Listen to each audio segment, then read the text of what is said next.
if a woman is stressed, holding the space for her means hearing what she has to say and providing a particular kind of loving support. And I write about this in Men Are From Mars, and it's in Beyond Mars and Venus, but you need more techniques in Beyond Mars and Venus. Because you see, once women are on their independent side, they tend to always see what's wrong with you, which means they don't trust you, which makes it even harder to go to their female side and share emotions in a more positive way.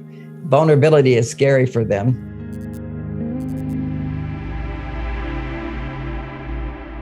Dr. John Gray, welcome back to the podcast. It's been 5 years. So much has changed. Thank you for your presence. Thanks for being on the show. Happy to be on the show, Josh. I remember it's interesting. I was reflecting in research for this conversation. You were one of the very first really big names we had on the show, and we didn't have much of a following then. So thank you for your generosity. And also, I don't know if you remember this, after we recorded, you gave me some specific advice, which you didn't have to do, about my mom and her bipolar state. So you're an incredible man. It's a joy to have you back on the show. So much has changed. You've now written Beyond Mars, Venus. Most people know you as the author of Men Are From Mars, Women Are From Venus.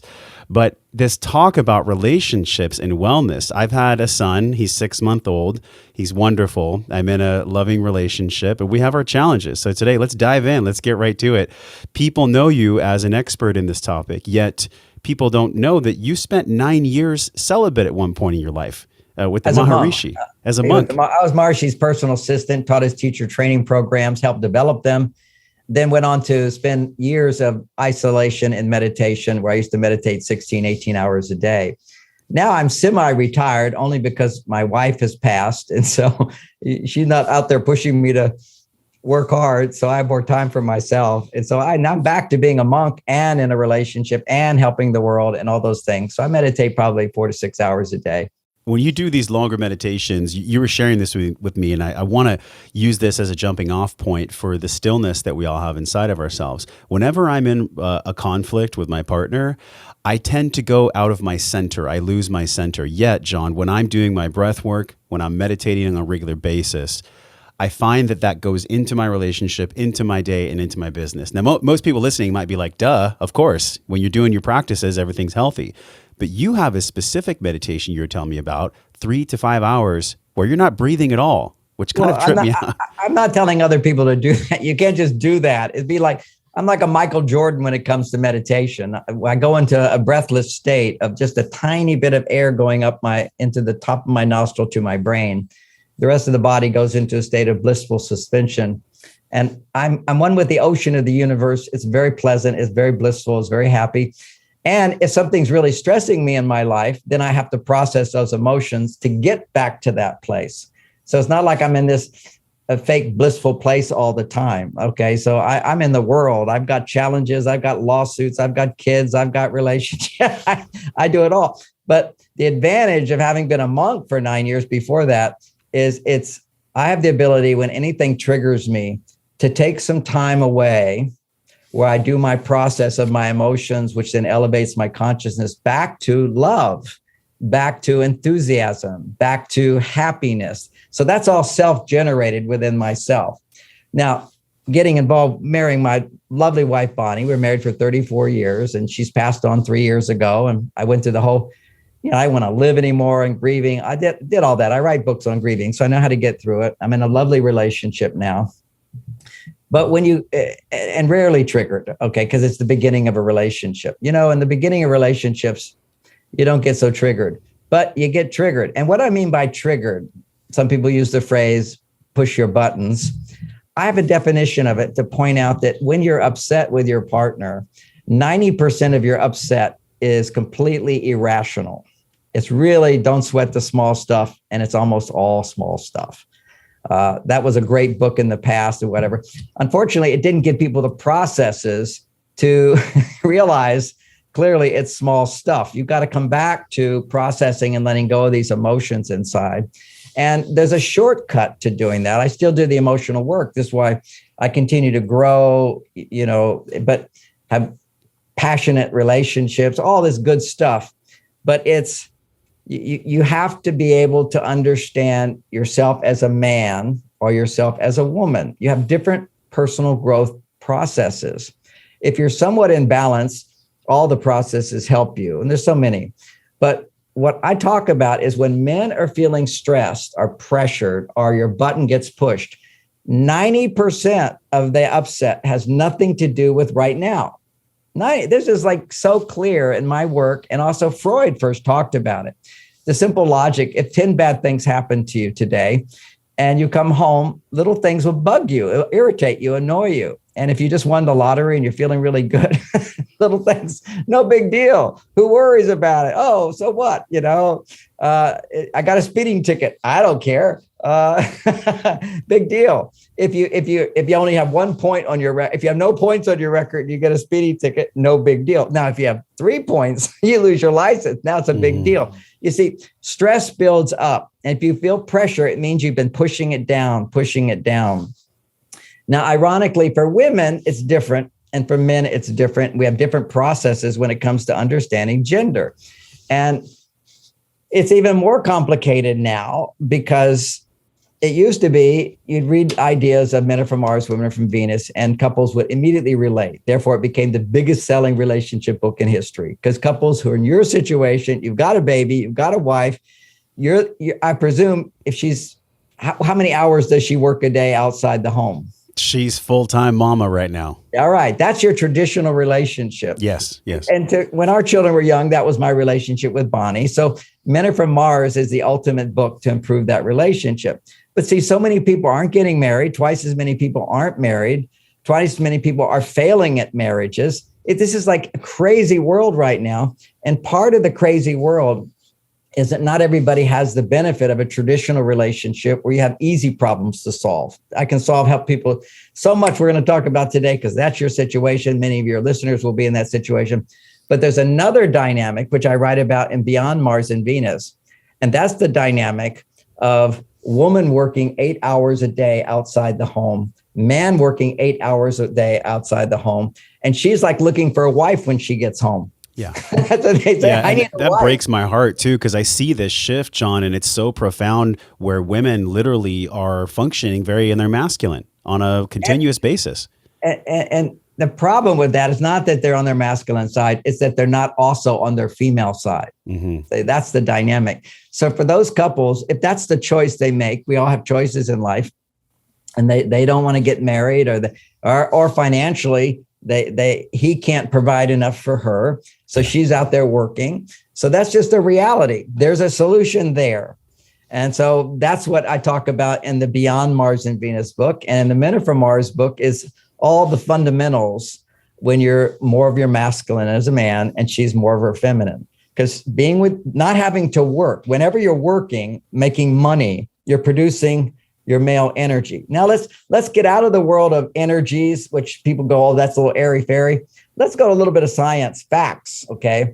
When a man is feeling stressed, his testosterone levels will be dramatically lower than when he's happy and fulfilled. That's proven. Now, taking testosterone, it's a correlation. It's not a causation.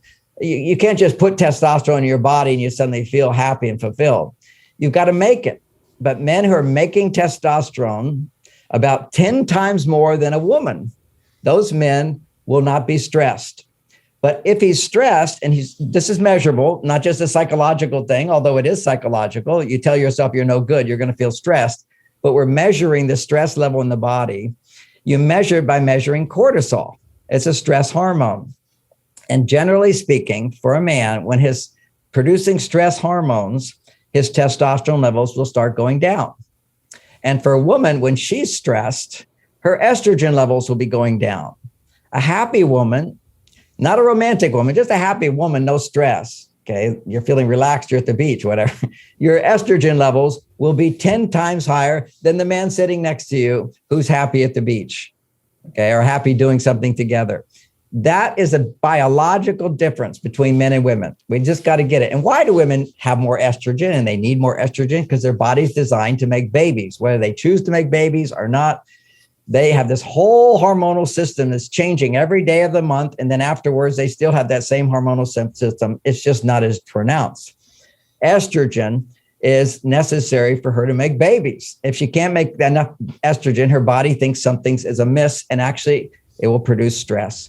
but also under stress. What we just see when a woman is stressed by her work, when she, the research points out that when women come home from their jobs outside the home, at the office, on average, their stress levels will be twice as high as a man's.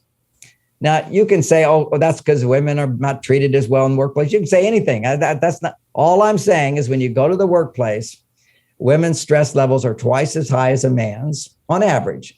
And when she comes home, they double. Now, when men go to the workplace, they have their different stress levels. On average, there's a certain stress level that men have.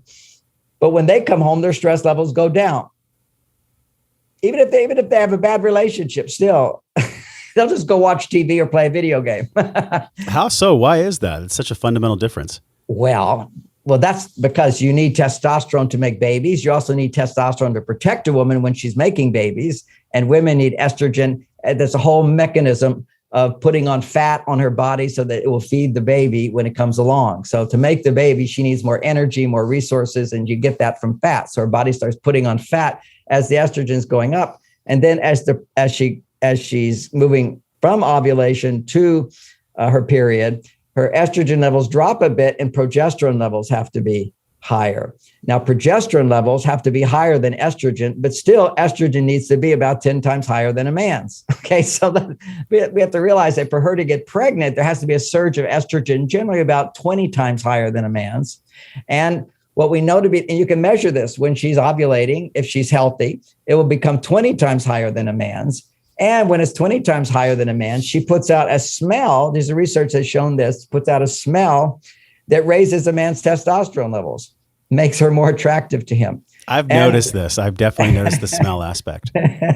Well, it's a lot of awareness to do that because actually it's an invisible smell. Pheromones, normally you can't consciously smell them, although you do feel comfortable with the smell of your partner. And the flip side of this is if a man's testosterone levels go high, it will actually put out a smell and it will raise her estrogen levels and make him more attractive. So men who've been working out, men who are out there toiling in the sun, it turns on their wives. And if it doesn't, a woman's just disconnected. She has other reasons why her estrogen levels are going down as opposed to up. Because there's psychological reasons that control estrogen. And that's why I talk about there's behaviors you do and there's psychological reasons, meaning your attitudes, the way you think, that will regulate your hormones. So I could be in front of I studied with a guy who tames lions. And when he goes into the cage, his stress level doesn't go up. He says, you have to have ultimate confidence, because if you have any fear, you've lost control.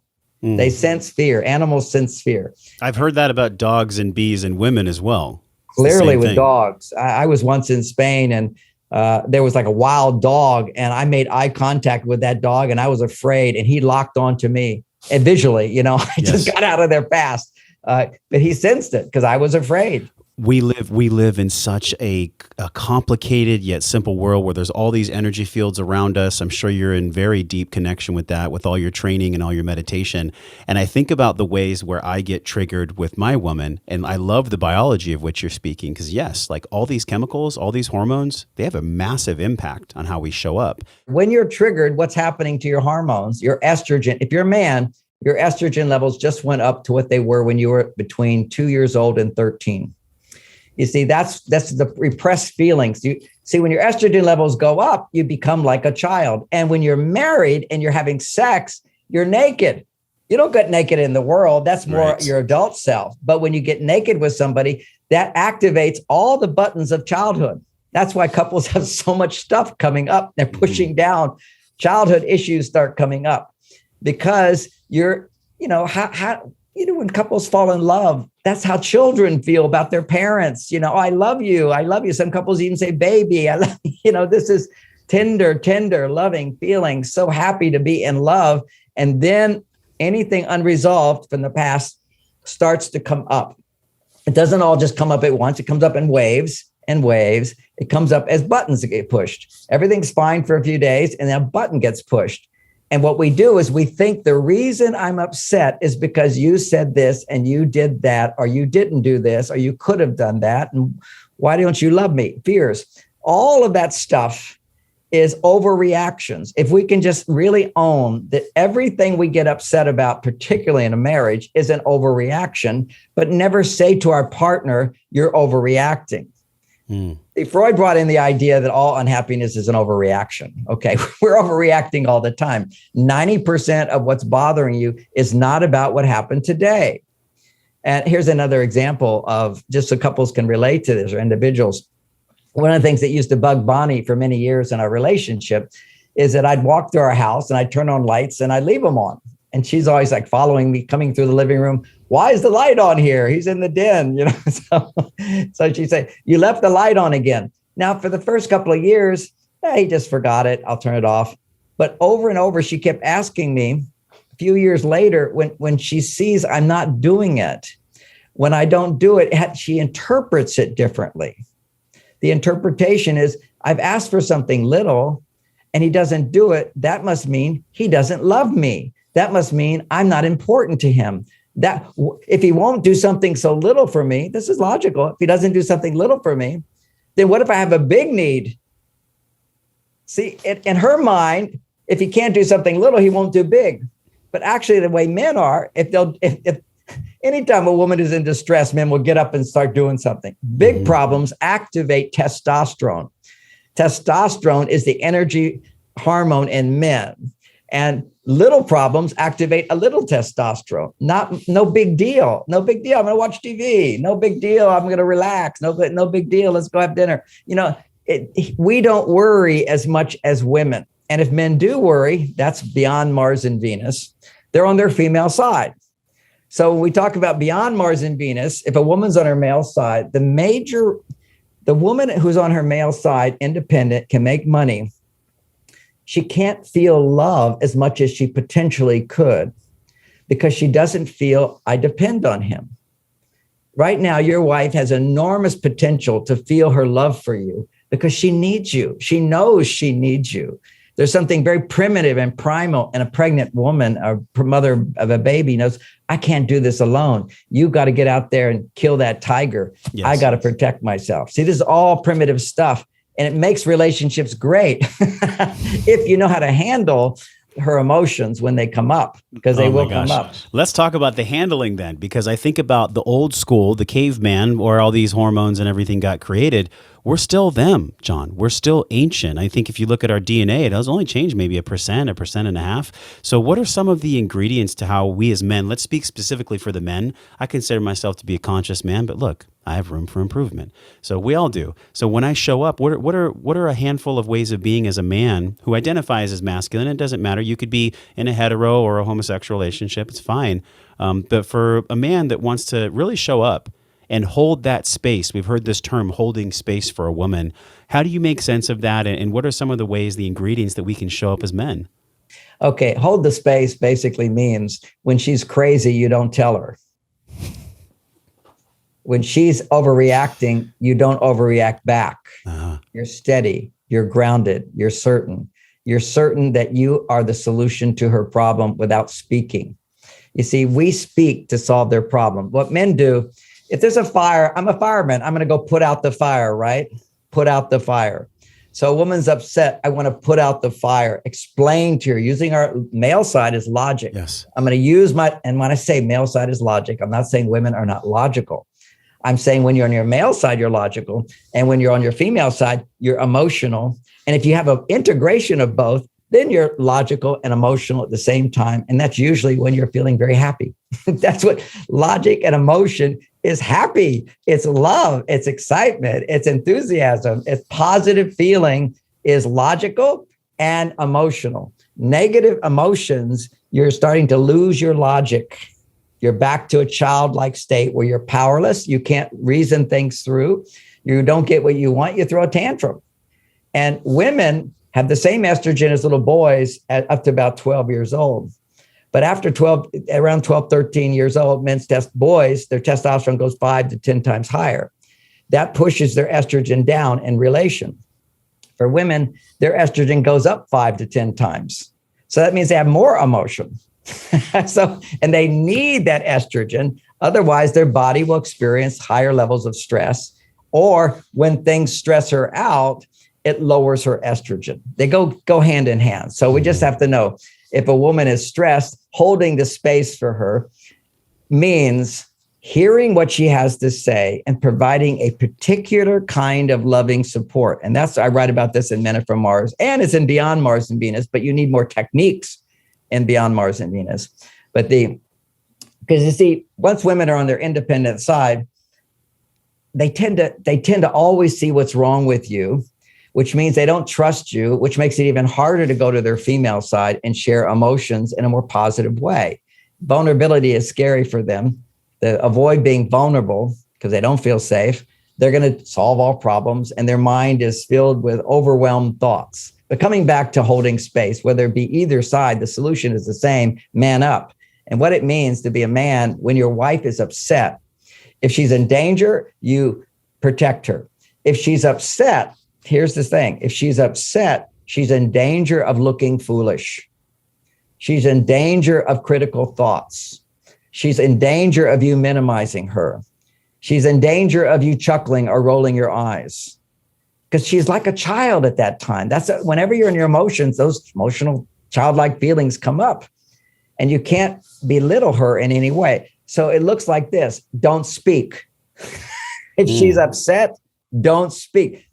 Put a sticker on your window: don't speak, listen. Mm-hmm. Don't speak. That's what you do, is stop speaking. And then what you also do is listen. You just say to a man, you should listen to her. He'll listen and then give her a solution. He'll listen to her and then tell her you don't need to feel that way. He'll listen to her and say, well, you're not understanding this correctly. He'll explain, but that's not what I meant. You said this, I said that. Now you're explaining so that she'll feel good. How many times do you explain so she'll feel good? That's what we do. That's what I do for a living. That's why I get paid. I explain everything. So that's a good thing, unless my partner is upset. So what do you actually do at that point? You need something to go to. What's your go-to thing? Well, the basics are, you say to her, you don't speak. When she pauses, you say, help me understand that better. Just write that down. You'll forget this. Write down, help me understand that better. And she'll talk more. See, she feels, oh, he's welcoming me to come out. That allows something to come out. Because see, women are not experts at emotions, just as men are not experts. They talk about they're good at their feelings. Feelings is just feeling your thinking. They feel their thoughts. Whereas logic is you think your thoughts. Okay, you think what you know, feel what you know. And just because you feel something doesn't mean it's right. Just because if I think something doesn't mean it's right. That's part of the craziness of our society. People go, oh, well, I feel this. Well, as if that's true. It's not. Unless it is true. So you can't just say, just because I feel it means it's right or it's wrong. We have to be careful with feelings. And if your heart is open, usually what you feel is good intuition. And if your heart is open, usually what you think is really smart. Okay. But your heart has to be open. I have to interrupt you right there. That is a really huge point, because a lot of people in the spiritual community, they'll say, well, if it feels good, do it. And I'm following my highest excitement. I'm following my highest joy. But that can actually be a sabotage, because as you know, and as you teach, relationship is the ultimate conduit for spiritual personal growth. And that's not always going to feel sexy. It's not going to be candy canes and puppies when you're triggered. The only way you can grow is to step beyond where you were limited. And limitation is all of our negative beliefs, all of our negative emotions, all of our stuff, all of our selfishness, all of our greed, all of our hatred, all of our violence, whether we hide it or not, it's in there. All that stuff, spiritual growth can only occur when you become aware of that and feel it and know it. Feel it and know that it's not you. Feel it and know that it's not you. You have to let it go. There's all these processes to let it go. Yes. But that's really what you're doing, is you've got to feel it, your limitation, and then you move beyond it. And then you want to grow some more, you've got to be your button pushed again. That's why relationships are the ultimate place. One of the reasons a relationship is the foundation of growth, because your partner can push your buttons, because your partner, you're more open and vulnerable with them. The world doesn't push my buttons that much. Sure. It's easy with friends to not get your buttons pushed because you're not having sex with your friends. Well, hopefully, if you're in a You're not getting naked with them. That's right. You're That's not getting right. naked. So our partner pushes all of our buttons. And the big part of this, like you've talked about before, is all the childhood stuff, issues, things that are unresolved, all that stuck energy. It starts to bubble to the surface. So how do we manage that in a conscious, loving way? Is it simply identifying, hey, partner, I am feeling this from childhood. This isn't you. This is me. And just be honest about naming the sensation or naming the emotion in the present moment. Is that the beginning place? Those are all good techniques, without a question. I didn't finish the practical step. This would change any relationship, particularly with your wife and any woman. Okay, is when she's talking, help me understand that better. Tell me more. Prepare yourself for a conversation that would normally take a minute to convey the information. It will be 10 minutes. So you just sort of, it's like, all right, we're going to be here for a while, 10 minutes. Now, if you say anything, it could be hours. I know men, they say, what, I'm supposed to just listen? It can go on for hours. That's because you don't just listen, because you always correct We need the sticker, John. We have to have the always sticker like you're talking about. Don't speak. Don't speak, and help me understand that better. Yeah. Well, tell me more. And what else? Those are your three things. What else? What else is going on inside? Or she's upset. Now, having said that, that's one of the things a man can do. It's just one of many things that can raise her estrogen. And as you get good at it, your testosterone will go up. Why does it go up? Because you're actually putting out the fire by allowing her to be in touch with her feelings and letting it go herself. See, she's a grown-up. She's capable of looking at things and letting go of them if she has the space to do it. Sometimes they just need the space to do it. Now, if you're actually zoning her out, it will take her longer. So literally, you want to watch what your mind does. You want to keep, that's why you want to continue. There's something that happens to me and to any man. If you say, well, help me understand that better. Well, what else about that? Well, give me some details on that. And if it's acceptable in the relationship, you can also, this is fancier, because I have to listen to women for 50 minutes. Okay, my job, sometimes an hour. Oh, it can be terribly boring unless I say, well, help me understand that. Let's go into that a little bit more. Well, tell me what happened. So, and I have permission to do that because I'm a therapist, but women would hunger for this if they felt safe. That's why they go to therapists. 90% of the people go to therapists are women, and they just talk about their feelings. And so many therapists I know, they just, she just goes on and on and on. I loved it. I don't do it full time now, but I do it part time. I love it. It was one of the hardest things for me to give up. I had no burnout at all, okay, because I knew how to do it, which is as soon as they start to talk, I say, well, help me understand that better. What else? Tell me more. And what emotion do you feel? Well, how did that make you feel inside? And then I use a simple technique. I'm gonna let you know, it's a little advanced, but it's a basic technique.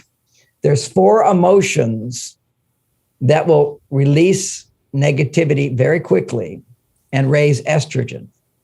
Now, what's important is just to experience these emotions will raise estrogen. If a woman's estrogen goes up, then stress goes down. And if stress goes down, her brain all by itself will start being optimistic rather than pessimistic. Whenever a woman's making, or man, making stress hormones, you're making stress hormones means blood flow is also going to the right prefrontal cortex, which always sees the negative, always remembers the negative, always anticipates the negative. It's right here on the right. And when stress goes down, the left prefrontal cortex now starts seeing the good. It starts remembering the good. It starts remembering the support you have in your life. It starts remembering that you're worthy of love. You're good enough. Everything's okay. That's the left prefrontal cortex. When women live in a world of low estrogen stimulation, which is making money, by the way, they need to balance it by expressing the truth of what's going on inside. And if they're making money, what's going on is their estrogen levels are low.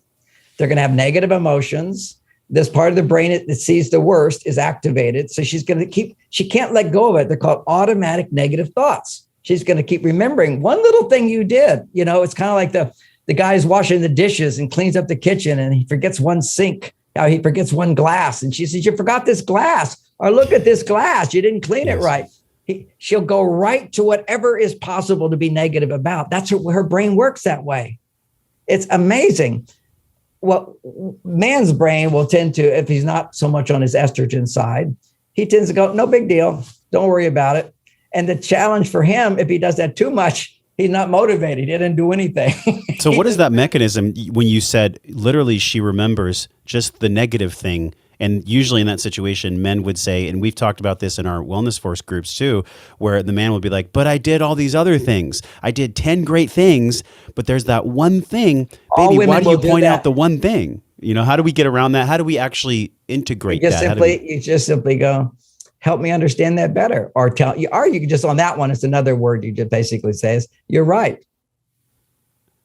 You just don't disagree with it. You see, you want her to be happy. And so therefore you think if she's focusing on that one thing, she won't be happy. No, what will make her happy is being able to talk more about that. So when I did that, how did that make you feel? Yeah. You can't use logic. You cannot use logic when emotions are, when people can be emotional.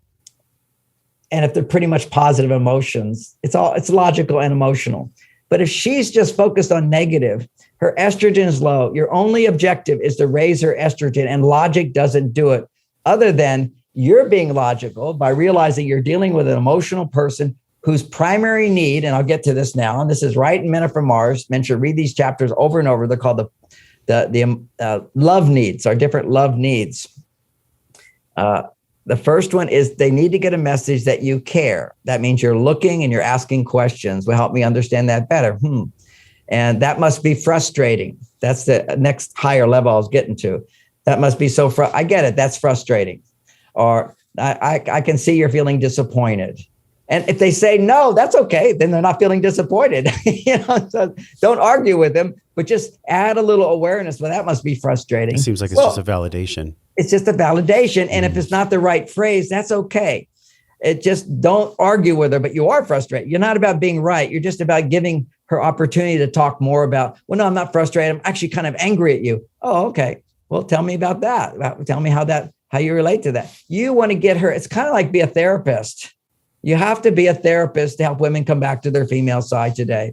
Or to be a husband, even if they're on their female side and these emotions come up. What therapy does is simple. I simplify it now. I've trained thousands of coaches. We simplify it down to help me understand it better. Tell me more. What else? There's little triggers where you would want to really go into deeper. If somebody ever uses the phrase, that means they don't know. They can't articulate it. So you go a little deeper there. You go deeper. If they use the phrase always, never, they're about 4 years old.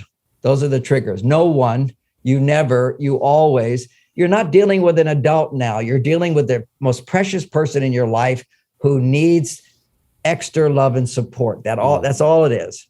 Did you find that this wisdom came more online for you when you became a father? Because it seems like really, as you watched your children grow, you would see that same behavior in your spouse and your partner.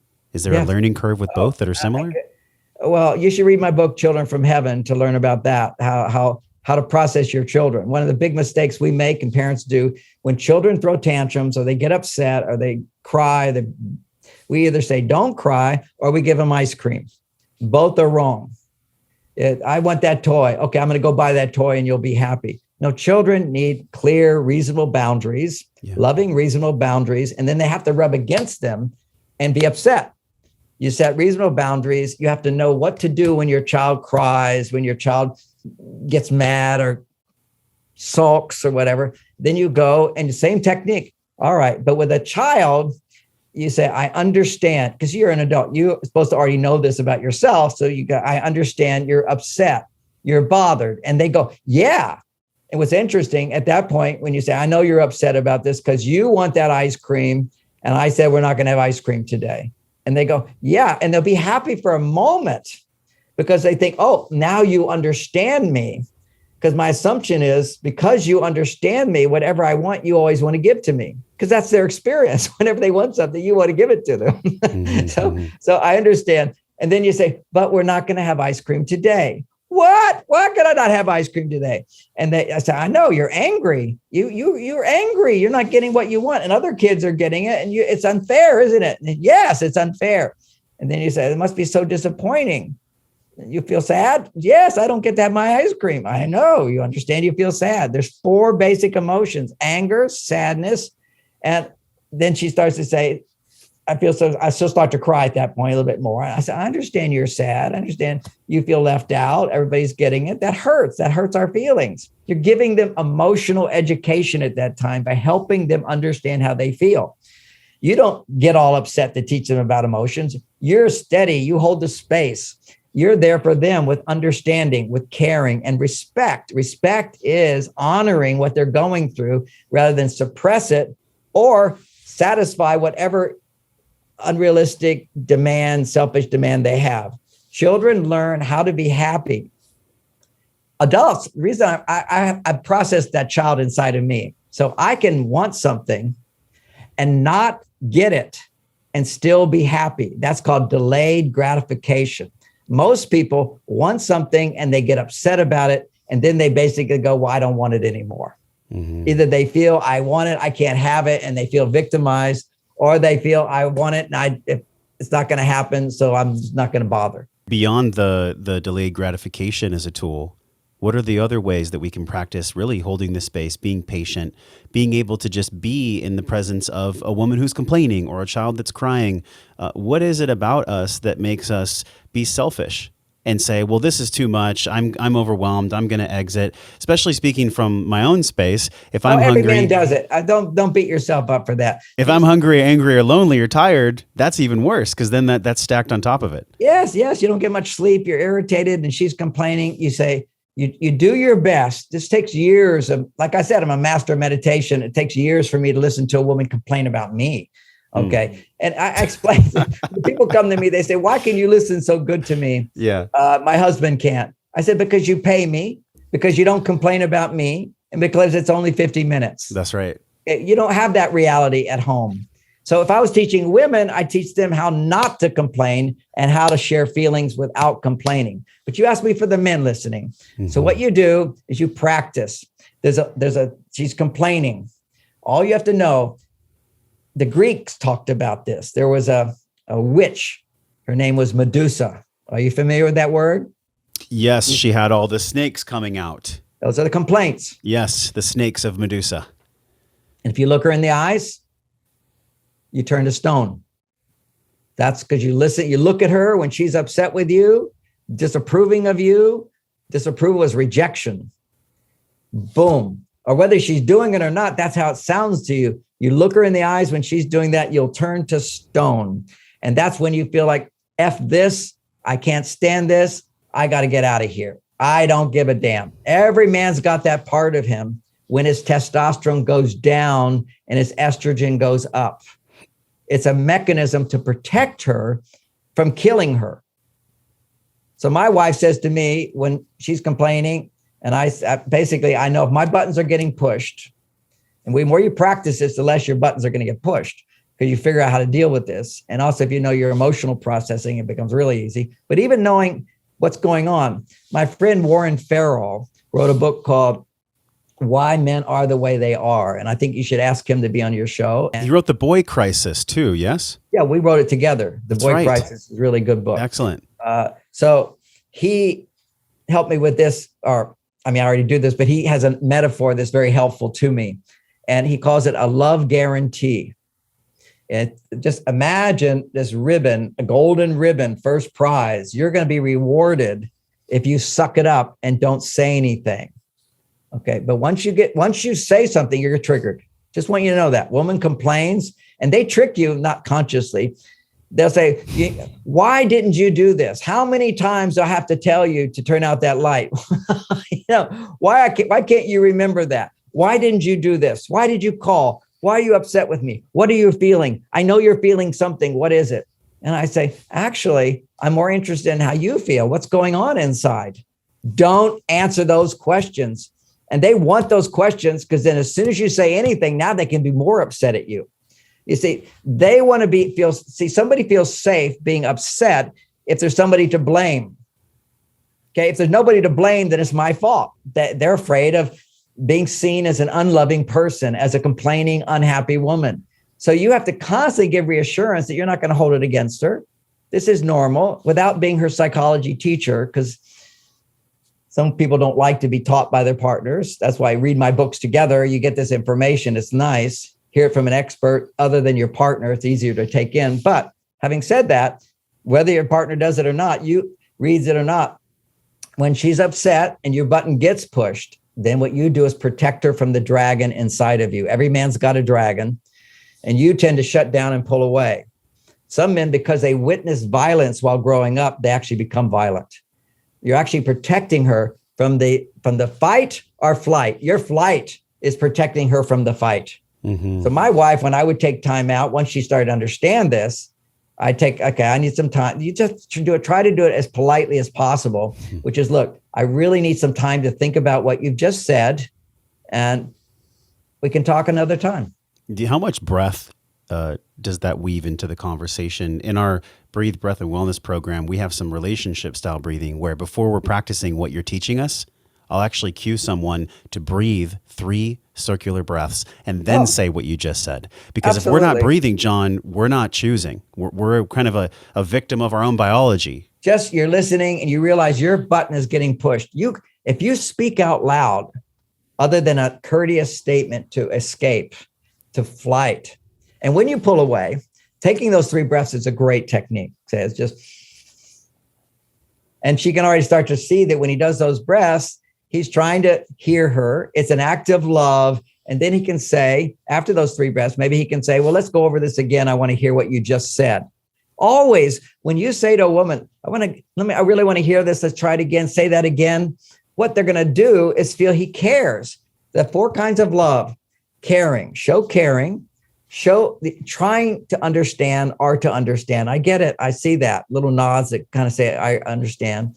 Another one is respect. Honor her. To respect someone as you don't minimize them. You don't express annoyance at them. You don't get mad at them. You don't raise your voice to them. Any of those things take a while for her to recover from that. And too much yelling and screaming is really hard to fall in love, to find that love again. It's just not safe for her. Men need to know that when you're angry, what is happening hormonally in your body? Your estrogen levels are going up and your testosterone is going down. Do you want to be a wimp? Do you want to be seen as insecure? Do you want to be seen as a child? You're not seen as a big, powerful hero at that time. When you're cool, calm, and collected, and you have space between responses, even in a conversation, mull it over. Consciously say, let me take a little time here so she'll get the message that I'm seeking to understand what she says. Mm-hmm. And just like you're now nodding your head, help me understand that better. What's so interesting with those phrases, you're in control. You're on top. See, testosterone goes up when you feel confidence that I know what to do to solve this problem. And that's what I mean by you're in control. You're in control of the situation. Yeah. You know how to make it better. You're not trying to control her. You're providing the support she needs. It's really interesting to me because I think about how many men have been knocked on their ass, maybe losing a job, especially what's happened in the past couple of years. So does that lack of confidence take away from their skill set to be able to breathe, to validate, to hold the space? Have you seen this in your students, in your work? The hardest thing for any man is to be out of work. Second hardest is to work and not feel that you're being paid enough. Yeah. And it's the confidence that if I'm doing a job and people clap, for example, my job, talking to the audience and they clap, I know I did a good job.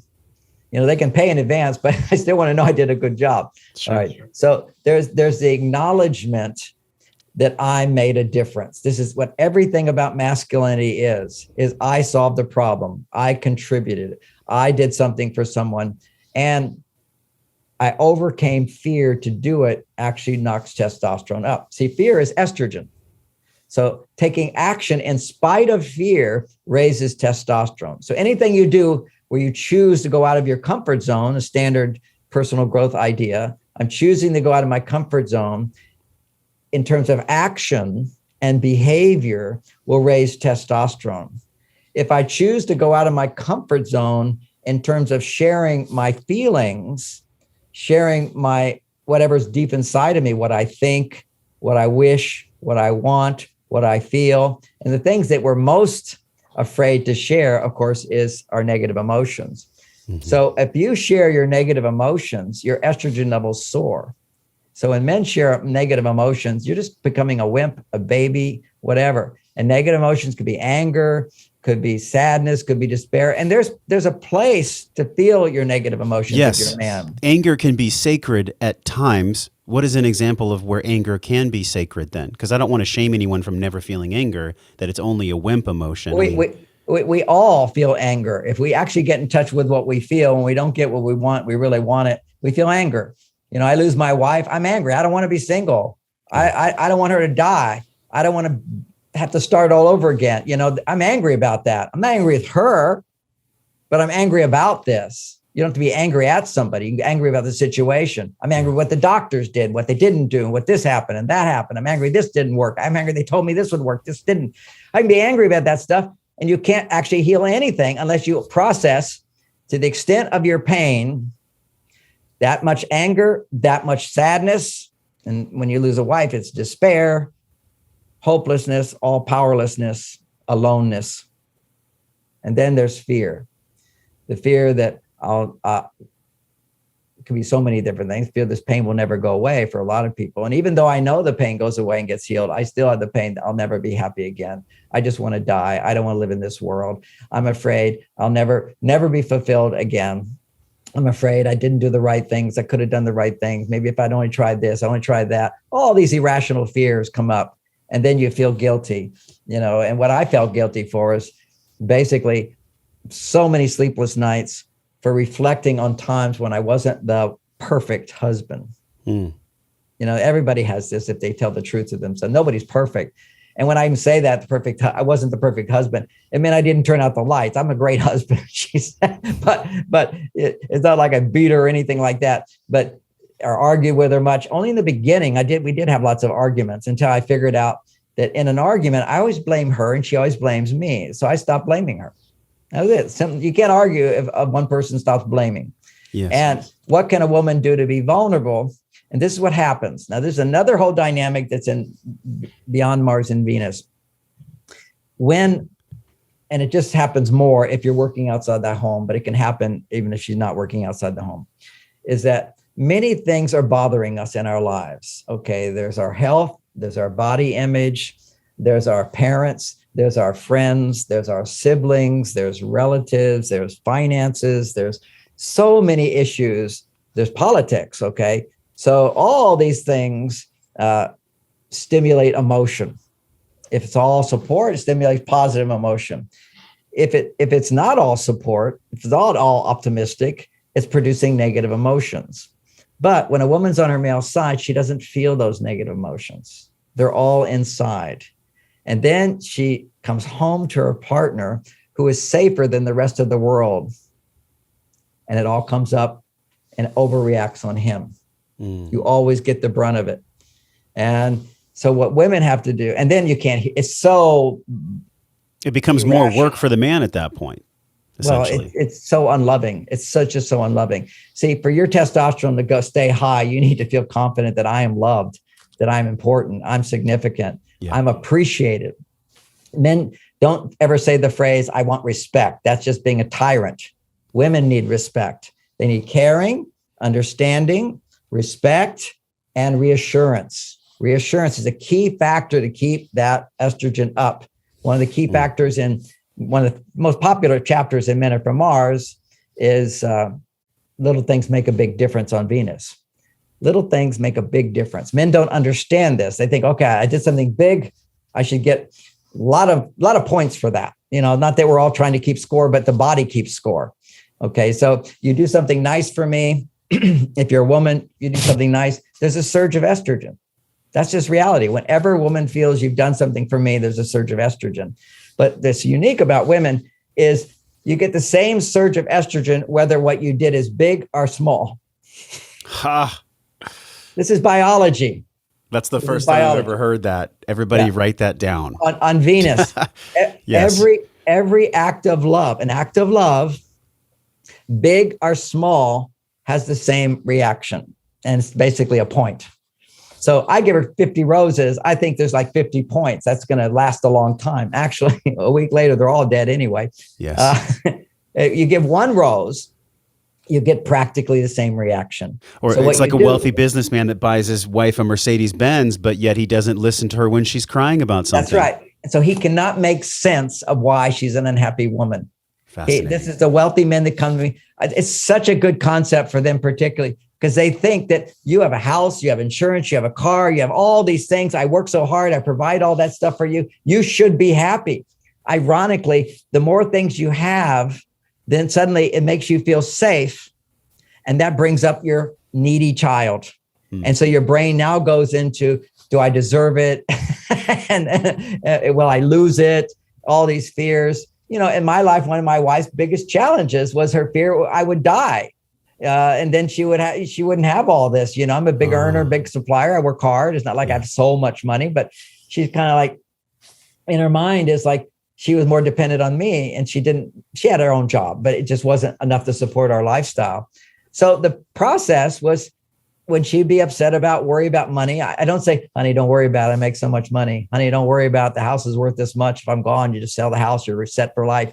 You know, that's solving problems, which if she wasn't upset, we could have that conversation. You know, if she came to me and said, you know, John, you know, we're getting up there and just want to know what your plan would be if you were to die. What do you think would be best for me? If she had that conversation, she never had that conversation.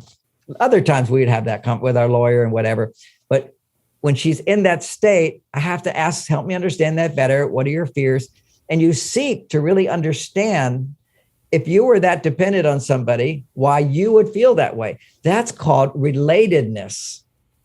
And that creates chemistry. That creates passion. If you're with somebody who thinks just like you, you relate to everything, you don't experience passion. It's like there's this great thing of Seinfeld where he said, you know, I found the perfect girlfriend. And he's a comedian. For those who haven't seen Seinfeld, I realize not everybody's seen Seinfeld. I found the perfect girlfriend.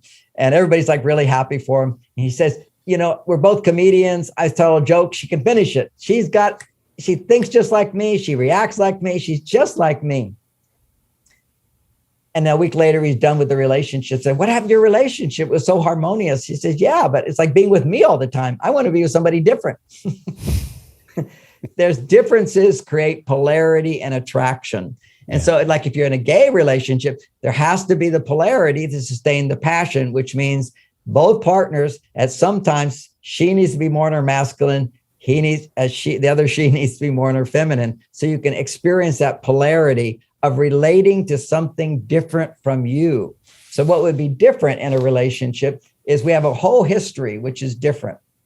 And when you can bring forth that difference and your vulnerability, then your partner can then relate to something that they didn't experience. Now, with heterosexual couples, just hearing what she feels is going to create attraction, and not being able to relate to her feelings in some way will kill the attraction. She won't feel safe. So you have to think a little bit. You know, you have to understand that if I was a woman and I was regulated by hormones of estrogen, then I would have these feelings. Because right now I've been on my male side. Now I'm going to go to my female side, and it's not logical. Okay, it's loving, it's happy, but it's not always going to make sense. But she can make sense of it if she feels safe to express what she feels. Then her estrogen goes up, her stress levels go down, and now she's going to be looking at the positive rather than the negative. When we're in a state of cortisol, we see 10 times more negative than positive. And we get stuck in that with chronic stress. Remember what I said about women who work out in the world, they have twice the stress level in the workplace. They come home and it doubles again. For men, it goes down. Now, why does it go down? And it's not always happening for men in modern days now, okay? Because many men are on their female side and they feel guilty taking their alone time. Cave time rebuilds your testosterone. You're out there solving problems. It keeps your testosterone up, but you actually use up your supply of testosterone.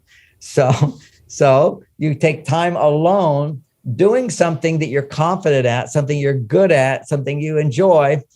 but you don't necessarily have to enjoy it so much. It's something you like to do that you're good at. Challenging is better.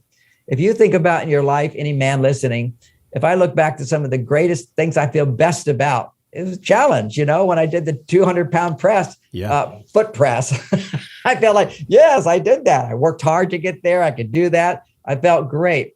It's when you challenge yourself and overcome that, that's what builds confidence. And you're bringing up the thing about men out of work. It's just, you're not doing anything. You've got to do things. You have to behave in a certain way that is of service to others. The ultimate aspect of masculinity, what we need most from our wives that we don't always get, so we have to have delayed gratification. What we need more of it than them, okay?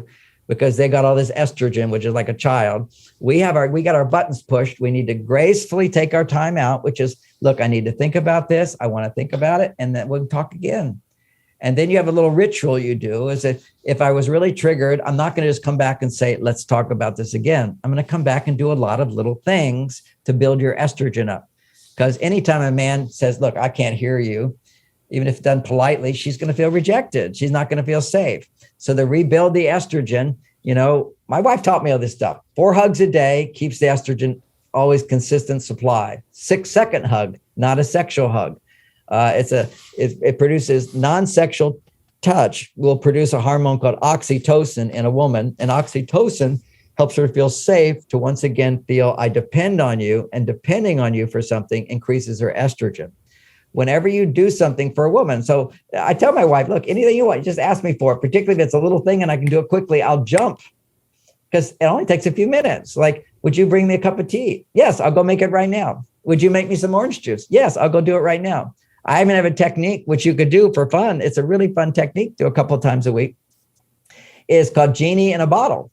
I'm the genie, and you're going to rub the bottle, which means you've got 10 minutes or 20 minutes out. 10 minutes is good, where you're going to ask me to do things for you, little things. And no matter what, I'm going to go, yes, happy to do it right away. And you'll get like 10 points. Now, what women don't know about men is that when we make a blunder, if she uses the phrase, it's not such a big deal, or don't worry about it, as opposed to preface any complaint with, hey, you forgot to call me. And that look, just say, it's not a really big deal, but today you forgot to call me. And I really love it when you call me. See, it's a way of learning to communicate. Mm-hmm. That little thing about my marriage. See, when a marriage is really good and a woman is stressed, she's got to really look for little things to be upset about. I'm a marriage counselor, so many little things which do erupt into bigger things, because then a man sees the complaint as totally irrational and then defends himself. Then she goes, you don't hear me, you don't feel me, you don't love me. And the argument, it becomes completely nuts. Couples go nuts in their arguments or whatever. Just tone it down and you take that time away. And when it came to the complaint, she'd always for many years, you forgot again. And it'd be this disapproving look. And women don't, that's the what's it called? The snakes coming out of the head. Yes. If you cut off one snake, another grows back. I cut off one. We never got to that part. You cut one off. Now you got 3. You look into her eyes at that time. That means go into her when she's criticizing you. You turn the stone. So how did he actually transform? He actually cut off her head. But how did he transform is he didn't look into her eyes. What he did is he looked into the shield and he saw the reflection of her, and he cut off her head that way, because you can't look her in the eye. So the key here is this reflection means rather than look at her from my point of view, I'm going to look at her from her point of view. See, that's what we have to do. It's the old saying, I walk a mile in my moccasins and there'll be no judgmentalness, because we judge. Why? There's nothing to be upset about. Why are you complaining? Why can't you appreciate me? Yeah. And women don't know that what men need most, and I want to throw this in here as men, what we're looking for, and we don't get it, our buttons get pushed, particularly in marriage, because that's when we're most vulnerable. We're like 6 to 8 years old. We don't go, oh, I feel like 8 years old. You react like an 8-year-old, because that's when you had high estrogen. And right now your testosterone's going down, you're triggered, your estrogen's going up. And based upon your personality or temperament, you'll either be angry, irritated, you'll be disappointed and pout. You'll be manipulative because you're afraid. You got to try to control her. or you just go, oh, I'm sorry, that's who I am, and you melt. Or you become a people pleaser. You give up on yourself. You just have no sense of self. A lot of different reactions according to temperament. But the bottom line here is when you're upset, you're triggered, you need to take time. It's called cave time. It's where you do things that make you feel good, that aren't necessarily what you like to do, but things that challenge you to solve a problem, challenge you in some way. It could be a video game, although it's a really bad cave time, but it is possible. Because you're addicted to it. But video games are designed to make you addicted to it. So you take too long there. Yeah. I feel like a better cave time is like a ice bath or a sauna or a training session or something that makes you feel good. Yeah, those are the real cave times. They make you feel alive. And even the old-fashioned father knows best kind of look. He reads the newspaper. He looks at the news. News is really important. And reading news is better than looking at news, but I still look at news. I like watching the news. So I watch the news, and what that helps me do if I'm stressed is now the same thing with watching a football game. You're constantly saying, oh, you got to do this. You got to do this. You should do this. You should do that. And you're actually processing your feelings while you're doing that. Oh, we missed the flight. Oh, he got this. Oh, why are they doing this? We disagree, and we feel some emotional involvement when you're watching a football game. You can do it. You can do it. Oh, we shouldn't have done that. See, it's a very emotional thing for men to see somebody else's problems, helps him to forget his own problems. And if it's some challenging kind of thing he's involved with, like a game, and he's attached to the winning, it's going to bring up feelings, and he's actually processing it that way. The news is a distraction from your own feelings. Men need the opposite of what psychology is telling everybody to do. Men need to detach from their feelings. They need to forget it. What's our instinct? We say to women all the time, can't you just forget it? Can't you just forget it? Can't you just let it go? This is what the Buddha taught, which is forget your problems. Life is great. That's what meditation is, or can be, which is you can let go of everything. Stop worrying about stuff. Find a way to let it go. Well, for men, anything that will raise your testosterone will allow you to let it go. Now, a lot of men today, because their testosterone is so low, their estrogen is so high, that what they feel is they feel restlessness, they feel unhappiness, they feel a bit stressed, they feel pressured, all these kind of despair, hopeless. They just go right online and they do porn. Porn will raise your testosterone, but it's terrible for your health. It's terrible. But what it does is people who do porn as a cave time end up after porn, their estrogen levels go higher and their testosterone goes down. And now we got 21-year-olds who are now, they're all addicted to porn these days. Their testosterone levels are on average, the American male at 20 years old is 20% lower testosterone than just 20 years ago. It's so sad. And they've wired their limbic system for fake novelty instead of the real stimulus, which there's so many biological processes that need real skin and need real breath. But yet we've had this shallow replacement of pornography, which is essentially just fake. Yeah, the fake skin, okay, with the newness, the novelty of fake, not only does it cause your testosterone go down and your estrogen go out of balance, but it also inhibits your brain cells from being able to be turned on to something which is familiar, to someone familiar. It has to be new and different. And your ability to love that which you're familiar with, meaning those you love, basically, you don't have that ability. It desensitizes your ability. And there's many young men who are impotent with their wives or their girlfriends or whatever, simply because they do porn. So if they're doing porn, a man, you just have to say no to it, just like cocaine. And then there's a recovery time where you will feel low afterwards, basically. Yeah. But that's cave time. So you need cave time activities and ice bath. If you listen to Wim Hof, he was like, he lost his wife. He was so much pain. He didn't have these skills for emotional processing. So he just got into ice water, and that just raises your dopamine and your testosterone. Yeah. But ironically, doesn't have to be such an extreme. Just keep that in mind. As we say goodbye, John, this has been so much wisdom, and we're going to link a few resources and a few articles that you have written, and also some previous guests on the show for all the women and men out there who are dealing with porn and addiction, because it really separates us from love, really separates us from ourselves. So I appreciate you bringing that up. It does so much, and it makes sense when you start looking at the biology and the brain function. It literally inhibits our ability to be turned on to our partners. When in human evolution have we ever had 24/7, 365 anything we want in the palm of our hand? We're an experiment. We're a huge experiment, and it's unfolding right now. We're simply going the wrong direction. Just a couple more things. I know we're completing, but yeah, whenever you're doing, in the 60s when men were going over to their female side, I remember one of the phrases in one of the rock and roll songs, do what you like, do what you like. It was like a mantra, do what you like, do what you like. That's going to your female side, just to know that. Do what you have to do. That's going to your male side. Do what you have to do. Now, it could be doing something you like that you're challenged at. That would be like playing tennis with a friend.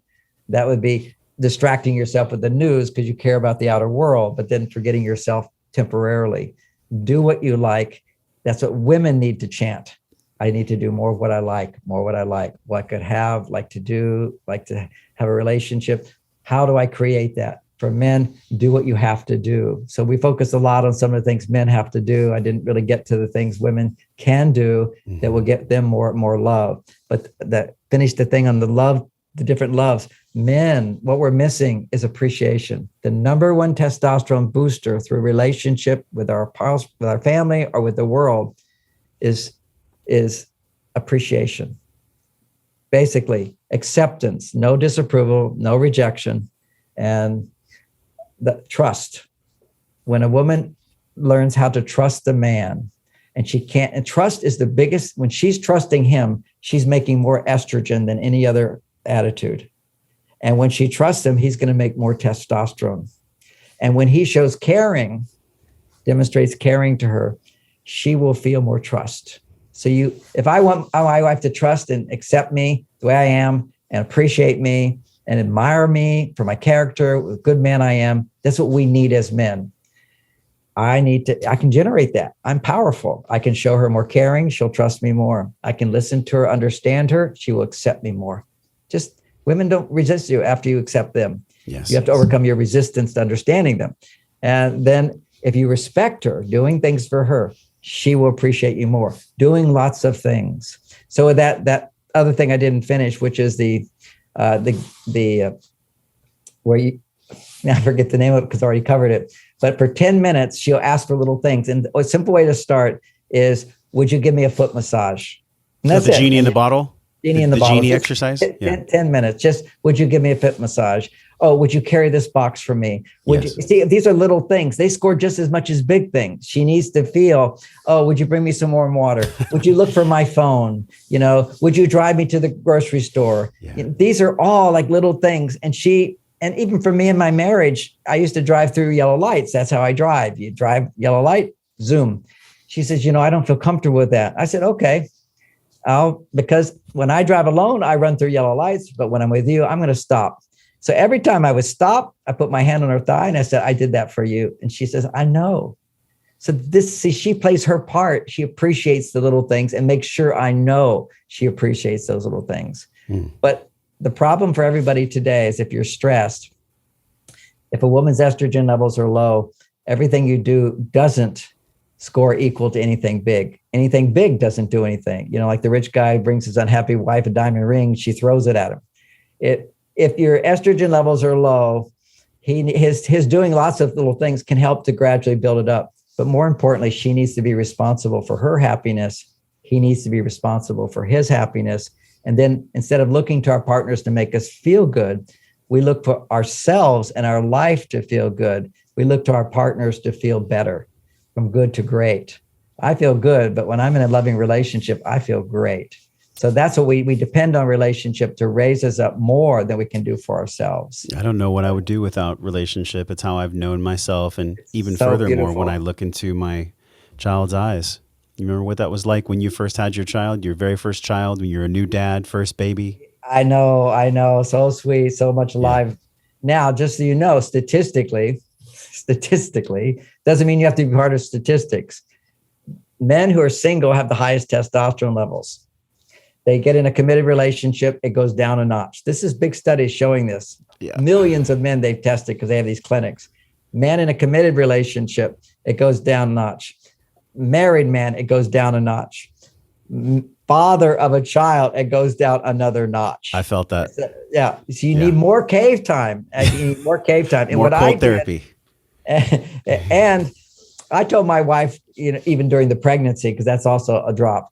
I said, right now for 9 months, I'm your complete slave. It was like that game all the time. Please ask me anything, everything. And then but then we stop after the baby. And then after the baby came, I said, okay, for the next year, I'm your slave. And that will actually help women give themselves permission to ask, because women often feel like, oh, I'm asking too much. What will I do? He'll be angry with me. He'll resent me, because that's her world. When you ask too much of a woman, she really holds on to it. Mm-hmm. But if you just reward a man, he'll let it go.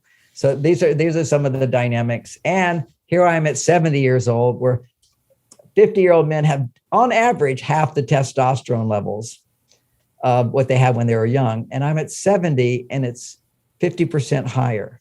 And I just want men to know that it doesn't have to go down. And you're not doing TRT, or are you doing TRT? No, I don't take hormones. So this is all natural and none of lifestyle. the benefits I'm talking about will come by taking hormones. Yeah. That's why men can't have a heart attack if their testosterone levels are normal. You can only have a heart attack if your testosterone levels are low. If your testosterone levels start lowering and lowering, you lose attraction for your partner. That's another thing. So one more word on that, which is the research on men and sex or masturbation, doesn't matter, either one. When you have sex or masturbate, you ejaculate. Every ejaculation is a surge of estrogen and a drop in testosterone. So after having sex on Saturday night, this is all researched in Japanese studies, it's online. After having sex on Saturday night, the next day, your testosterone level will be around your normal baseline. Everybody's got kind of a baseline level. And then for the next 6 days, if you don't have sex and you don't ejaculate, your testosterone levels on the 5th or 6th day will start to rise a little bit. But on the 7th day, they will dramatically increase to 50% higher than normal. That needs to be maintained. Otherwise, over time, your testosterone levels go into the average scale of at 35, men are just going down. Now it's at 21, they're just going down for men. Is that a practice of semen retention that do you talk about that in your work, semen retention practices? Yes, I also do that. But this is the first level of semen retention, is get rid of your addiction to ejaculation. Yeah. If you maintain 6 days without ejaculating, you're starting to free yourself from the addiction to the release that happens. And your sex is going to be better. Your testosterone levels will start rising. And I'm not saying you can only have sex once a week. There's like special times. Yeah. But you should have sex once a week. That's important in the beginning to free yourself. Because what they said, if on the 7th day you don't ejaculate, it went up, then it doesn't like double the next Saturday. You got to ejaculate and then wait 6 days and then ejaculate again. That's the first level of it. Then you have semen retention, which is like, I'm 70. Last year, twice I ejaculated and probably had sex a lot. Because see, when you learn how to have orgasm without ejaculating, that means she's having orgasms, you're having orgasms, but you've learned how to not ejaculate. Then the next day you're in the mood. And next day, if you're stressed or busy, you don't have to do it. There's no have to when it comes to sex, and it allows a woman's desire to be sustained. So many women lose interest in sex, primarily because you're conditioning her every time you ejaculate to not open up. Think about it. For a woman, it's a surge of estrogen to the highest level when she orgasms, or however high she goes, and you orgasm and then you withdraw.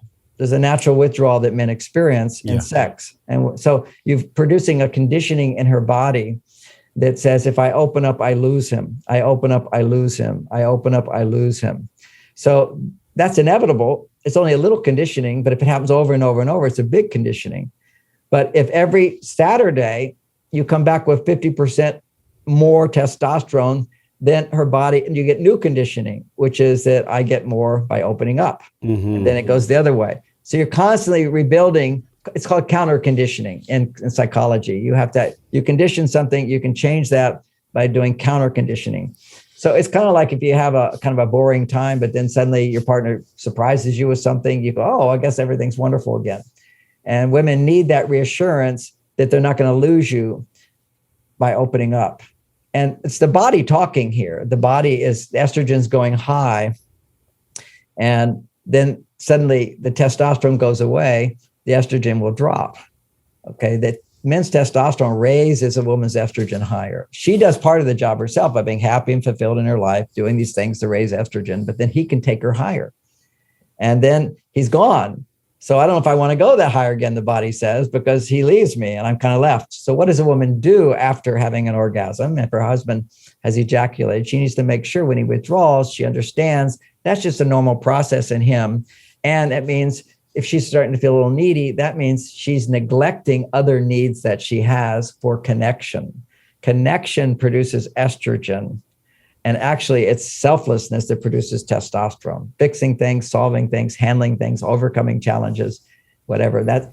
And if we have too much estrogen, just simply the ultimate testosterone producer is independence, detachment. So when you detach from your emotions, your testosterone has a chance to come up.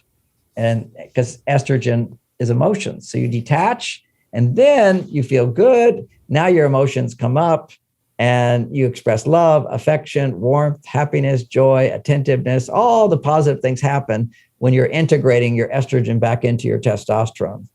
But inevitably it will go too high and then you'll need to pull away. And then this is for all the women listening. When a man pulls away, he's just rebuilding testosterone. Don't pursue him because he needs to pull away a certain amount. And then his testosterone goes up. He's like a rubber band. He springs back. And then you spend some wonderful time together. He's going to pull away, focus on his work, focus on solving problems that don't have anything to do with her. His testosterone goes up. He comes back. And now what women do to sabotage this is Men Are From Mars stuff in that book, is that her estrogen, they're together. They're both feeling so much love, so much connection. That's high estrogen in him too. He has to pull away. It will just happen. He doesn't know what he's doing. He doesn't know himself. He just pull it away. What happened? What happened? She'll go, what's the matter? What did I do wrong? Why aren't you upset with me? And she tries to go into the cave. That will just irritate and annoy him because he doesn't know what's going on. Give him the space. Be happy doing other connection. Don't be dependent on him for all your connection. Then he'll spring back and want to be close to you. So much to learn about that. And I want to mention for women who are listening, we have a class at marsvenus.com for women only. It's how to get your me time, which means when he pulls away, all the different things in your life to make your estrogen and your progesterone and understand your period and your cycle and so forth. That's for women only. And for men, we have a great class for sex because men don't get all the things women need, don't understand all the things women need when it comes to sex. So that's available at my website at marsvenus.com. And keep in mind that we also have a free class for anybody coming. It's marsvenus.com/gift. And I guess you'll have a link to that, Josh. But really just push the button. It starts with a 20-minute talk and you'll want to do more. It's a 3-day. We'll send you emails and exercises and things to put everything I've said today into practice. One of the things I think is really cool too is you run it with your daughter, and your daughter helps you run the company. So there is this understanding of masculine and feminine, not just from your work, but also, is she a millennial or does she have a connection to that group? Well, she's 35, 36 years old. So I don't know what group that's in. Yeah, I think she's a millennial. Yeah. All her courses. We've got one coming out in a month or so that's called Understanding Men. We took a year for her to write it, but every word she goes over with me, long discussions, and I learn stuff. She battles me. You said, you can't say that. Our last battle is, one of my themes is what makes us more attracted to each other. Lots of things I could say, but one of them is a man with a plan. That's testosterone. And a woman with a smile. That's estrogen. I love that. It's a catchy phrase. That's beautiful. She took big objection to that. You can't tell women they should smile because women are always being told they have to smile and they're pushing down their feelings and they have to be submissive. I go, okay. I won't say that. I'll just say that when women are truly happy, then they're most attractive to a man. What a yoga this conversation has been, and really exploring so many things around the yin and the yang of just being. So I really appreciate you, John. It's been Thank you an so honor much. Real pleasure to be with you, Josh. to talk with you Congratulations on again. your success too. Thank you. Thank you. And we'll link everything here. So guys, we're talking about this at wellnessforce.com/community. All of John's work will be there. Mars Venus, Beyond Mars Venus. John, as we say goodbye, can you share with us what wisdom you have around wellness? You know, I asked you this question 5 years ago. What do you define as wellness? How would you define wellness, especially with what you've learned, what you've been through, and how you see the world now? How do you define wellness? Well, I'll just be very not so enlightened about it. I'll just say wellness is healthy. I'll focus on that part of it. You know, we're talking love, we're talking selfless contribution to the world, we're talking feeling good all the time. And when you're not feeling good, having a way to come back to good without having to change the world. Without having to change you, if you upset me, I can feel good and come back with love and support, appropriate love and support. Maybe I never want to talk to you again, but it would be wish you well. You know, it's not a doormat for anybody. So being able to come back to who you are, which is a happy person, a grateful person, an excited and motivated person. So those are all aspects of wellness. But practically speaking, I also have a whole free download, a 500-page book on wellness, which is 32 different physical symptoms of imbalance. But ultimately, what we talked about today, the ultimate to wellness is if you're integrating your masculine and feminine, your cortisol levels will go down. And when your cortisol levels are elevated, your digestion is inhibited. Your detoxification is inhibited. Your blood sugar levels become unstable. You begin craving sweets and sugars, and you gain weight. So all of these problems that we have in the body start with elevation of cortisol. You don't get nutrients to your brain if you're not fully digesting your food. If you're running from a tiger, your body is raising your blood pressure. Your body is saying, forget about digesting lunch. I've got to do what it takes to not get digested. So there's all these other stress mechanisms. Cortisol is not a bad thing. We need a surge of it when we need extra energy, and then it should come right back into balance. But unfortunately today, when the cortisol levels go up, women tend to get stuck on their male side. Men tend to get stuck on their female side if they don't know how to solve a problem. And, you know, if I'm stressed at work, I can solve the problem. My stress goes down. But when I can't understand my wife and I just told her the solution to her problem and now she's even more upset, it doesn't make sense to me, then my stress levels will soar. So ultimately, the greatest key to wellness is loving relationships is the ultimate. But I also believe in supplements. And one of I have these 32 different common things. One is depression. Some really easy solutions will do for some people, because sometimes if you're actually doing the relationship stuff, but you don't have the right nutrition in your body, it doesn't lock in. So it's kind of like to build a house, you need an architect and workers, but you also need to have the bricks. You know, you got to have the concrete, you got to have the wood, you need the stuff. And today we tend to be deficient due to our deficient diets, wrong diets and whatever. So I'm a big believer in supplements. I don't take supplements because when I travel, I always took supplements because I have to eat out at restaurants. Now I only eat healthy foods. I'm at home. Food will give you everything you need if you also have love and no stress. But if you have stress, like with depression, probably I mentioned it to you before, is the lithium orotate, a real simple solution for women. And for men too, if you're feeling chronic stress, do these things I say, but also take lithium orotate. Go watch my video on YouTube, go to my website. There's a lot more to it. But there's I noticed my blood pressure is getting a little high, even though it's supposed to be normal when you get older. I know a quick fix for that. It's serapeptase. So today I just ordered some serapeptase and nanokinase. I recommended that to people so that they would get cheaper life insurance in 1 month. It goes way down to what they consider to be normal. So there's a lot of easy fixes for things until it gets to the big stuff. But I deal with all the easy pain, headaches, all these are natural solutions for things, blood pressure, digestion. Anyway, enough said on that. There's a whole book on that called. Thank you. Thank you for the free download, very wise 500 answers. pages. So we'll link the download. We'll link the resources for Mars Venus. John, thank you for coming on the show. I appreciate it, Josh. We'll talk to you soon, guys. Until John and I see you again, maybe down the road, definitely go to wellnessforce.com/community. John, thank you for coming on. And until we see you again, we're wishing you love and wellness.